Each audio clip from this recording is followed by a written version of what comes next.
आज का डिक्टेशन 100 शब्द प्रति मिनट स्टार्ट होगा 5 सेकंड बाद। स्टार्ट। मणिपुर में हिंसा की ताज़ा घटनाएं यह बताने के लिए काफ़ी हैं कि वहां शांति बहाली करने और समस्या का कोई ठोस हल निकालने के लिए अब तक जितने भी प्रयास किए गए, उनके पीछे दूरदर्शिता की कमी रही। स्टॉप। हैरानी की बात यह है कि राज्य में हिंसा की शुरुआत के बाद मई में अब 2 वर्ष हो जाएंगे। स्टॉप। इसके कारण आमतौर पर स्पष्ट रहे हैं कि यह टकराव मैतेई समुदाय को जनजातीय दर्जा देने के मसले से पैदा हुआ। स्टॉप। इसके बावजूद राज्य से लेकर केंद्र सरकार की ओर से ऐसा कोई हल या प्रस्ताव सामने नहीं आ सका है, जिस पर संबंधित पक्षों के बीच सहमति बने और राज्य में शांति कायम हो। स्टॉप। यह एक तरह से राज्य सरकार की नाकामी ही थी कि चौतरफा और लगातार सवाल उठने के बीच वहां के मुख्यमंत्री को आखिर इस्तीफा देना पड़ा। स्टॉप। उसके बाद लागू राष्ट्रपति शासन में भी हिंसक घटनाओं पर काबू पाने और स्थिति में सुधार के मोर्चे पर अब तक आश्वासनों से आगे बढ़कर कुछ भी ऐसा नहीं किया जा सका है, जो जमीनी स्तर पर स्थानीय लोगों और खास तौर पर हिंसा प्रभावित समुदायों के बीच विश्वास पैदा करे और वे राज्य में शांति बहाली में भागीदारी निभाएं। पैरा। गौरतलब है कि मणिपुर की कांग पोकपी में शनिवार को इम्फल दीमापुर उच्च मार्ग पर कुकी समुदाय और सुरक्षा बलों के बीच झड़प हुई, जिसमें एक व्यक्ति की जान चली गई। स्टॉप। वहीं इस टकराव में 27 से ज्यादा जवान घायल हो गए। स्टॉप। दरअसल, केंद्रीय गृह मंत्री अमित शाह ने मणिपुर में सभी सड़कों पर वाहनों की स्वतंत्र आवाजाही को लेकर एक निर्देश जारी किया था। स्टॉप।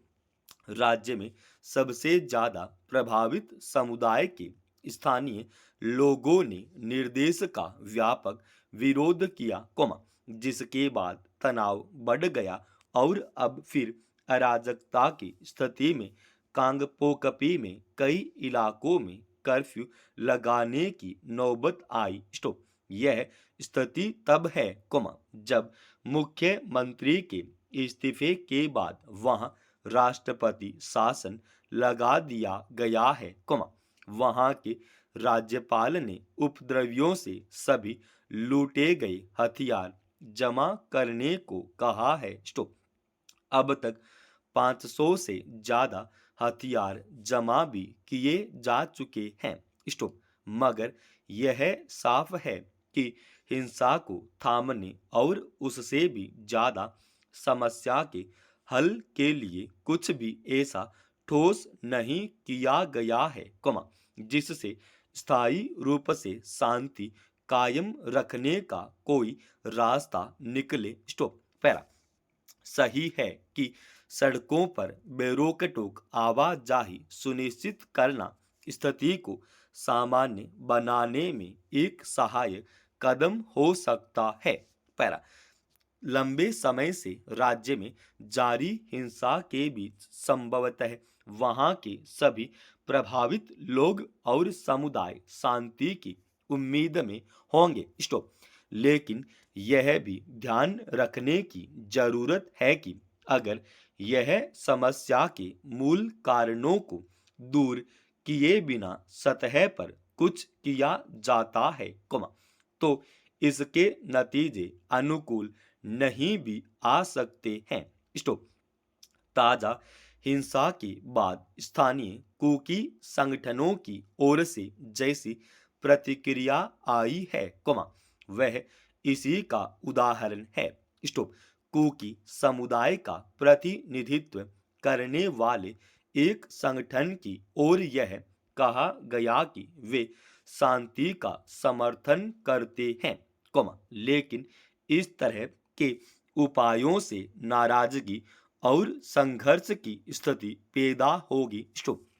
राज्य में हिंसा की शुरुआत के करीब पौने 2 वर्ष बाद भी अगर हालात में कोई सुधार आता नहीं दिख रहा है, तो यह सरकारों के भीतर ईमानदार राजनीतिक इच्छा शक्ति की कमी को ही दर्शाता है। जब तक स्थायी शांति के लिए राजनीतिक स्तर पर ठोस समाधान नहीं निकाला जाता, तब तक तात्कालिक उपायों का शायद कोई ठोस परिणाम सामने नहीं आएगा। विजय रथ पर सवार भारतीय क्रिकेट टीम ने एक बार फिर इतिहास रच दिया।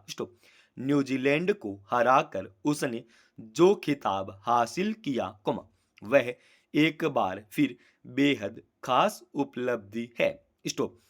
इस मायने में भी कि भारतीय टीम ने 12 साल बाद चैंपियंस ट्रॉफी जीती। इस तरह उसने अपनी दृढ़ता और समर्पण का ही परिचय दिया। भारतीय टीम ने लगातार अपने अभ्यास और लक्ष्य को साध कर जीत की पटकथा लिखी।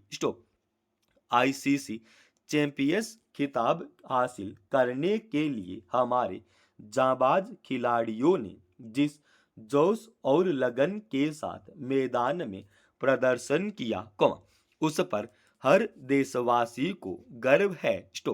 गौरतलब है कि इससे पहले भारत इंग्लैंड को हराकर चैंपियन बना था, उसके बाद वर्ष 2002 में श्रीलंका के साथ संयुक्त रूप से खिताब जीता था। इस बार हमारी टीम ने पूरी दुनिया को बता दिया कि वह विश्व चैंपियन है। उसकी रगों में जीत का रंग बहता है। मैदान में पूरे जोश से खेलते हुए उसने अपने करोड़ों प्रशंसकों की आंखों में सपनों के कई रंग भर दिए। खिताब हासिल करने के लिए टीम के सभी खिलाड़ियों के साथ रोहित शर्मा की बल्लेबाजी बेहद महत्वपूर्ण रही। बतौर कप्तान उन्होंने गेंदबाजों को आक्रामक बनाए रखते हुए न्यूजीलैंड को घुटने टेकने के लिए बाध्य कर दिया। खास बात यह है कि उनके नेतृत्व में टीम किसी एक खिलाड़ी पर निर्भर नहीं रही। इस अहम खिताब को भारत के नाम करने के लिए श्रेयस अय्यर ने तो ऐसे समय बल्लेबाजी की, जब मैदान से रोहित के बाहर हो जाने से झटका लग चुका था। उनकी वजह से स्थिति संभली और फिर श्रेयस ने अक्षर पटेल के साथ शानदार पारी खेलते हुए भारत को जीत की दहलीज पर पहुंचा दिया। दोनों ने 61 रन की साझेदारी करते हुए जीत की सुनहरी पटकथा तैयार कर दी। मध्यम क्रम में केएल राहुल ने अपने 34 रनों से भारत के विजय का परचम लहराने में कोई कसर नहीं छोड़ी। इस तरह जीत के जज्बे से भरी भारतीय टीम ने अपने प्रशंसकों के लिए होली से पहले ही जश्न मनाने का अवसर दे दिया। फिलहाल भारतीय टीम के बीच जिस स्तर का तालमेल दिख रहा है, वह भविष्य में कामयाबी का एक बड़ा फलक तैयार करने की उम्मीद जगाता है।